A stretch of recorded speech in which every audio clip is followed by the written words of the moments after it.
At the same time gynaecology వార్డులో చాలామంది చదువుకున్న అమ్మాయిలు చూస్తున్నటువంటి డాక్టర్స్, హెల్త్ మినిస్టర్ గారికి నేను రిక్వెస్ట్ చేస్తున్నా, డెలివరీ అయ్యే టైంలో కొంత మంచి ప్రైవేట్ హాస్పిటల్కి పోతే ఎపిడ్యూరల్ అని ఒక మందు ఇస్తారు.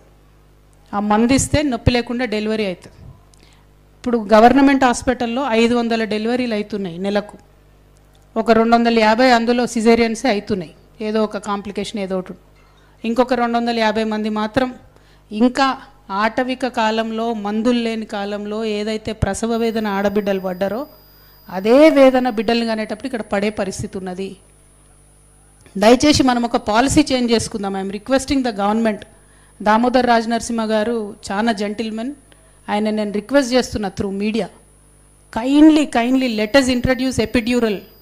నేను నిజంగా క్షమాపణ కోరుతున్నా మా ఆడబిడ్డల్ని, మహిళల్ని. నేను బీఆర్ఎస్ గవర్నమెంట్లో ఉన్న 10 ఏళ్లలో గవర్నమెంట్ హాస్పిటల్లో ఎపిడ్యూరల్ పెట్టాలన్న ఆలోచన నాకు రాకపోవడం నిజంగా 100% నా రాంగే. నేను నిజామాబాద్ హాస్పిటల్లో అటెండెంట్స్కి ఫుడ్ పెట్టించే వాళ్ళం రోజు.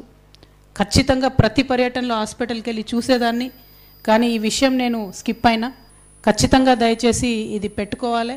ఆ ప్రసవ వేదన అది భరించలేని వేదన పునర్జన్మలాగా ఉంటుంది, మరొక మరణంలాగా ఉంటుంది. కాబట్టి ఎట్ ఎనీ కాస్ట్ దయచేసి ఎపిడ్యూరల్ ఇంట్రడ్యూస్ చేసుకుందామని చెప్పి నేను దామోదర్ రాజనరసింహ గారిని రిక్వెస్ట్ చేస్తూ ఉన్న పత్రికా ముఖంగా. నేను వారికి పర్సనల్గా కూడా లెటర్ రాసి కూడా రిక్వెస్ట్ చేస్తా. ఇది ఒక మంచి రెవల్యూషనరీ చేంజ్ అవుతుంది. చాలా మంది ఆడబిడ్డలకు ఆ నొప్పి అనేది లేకుండా పోతుంది.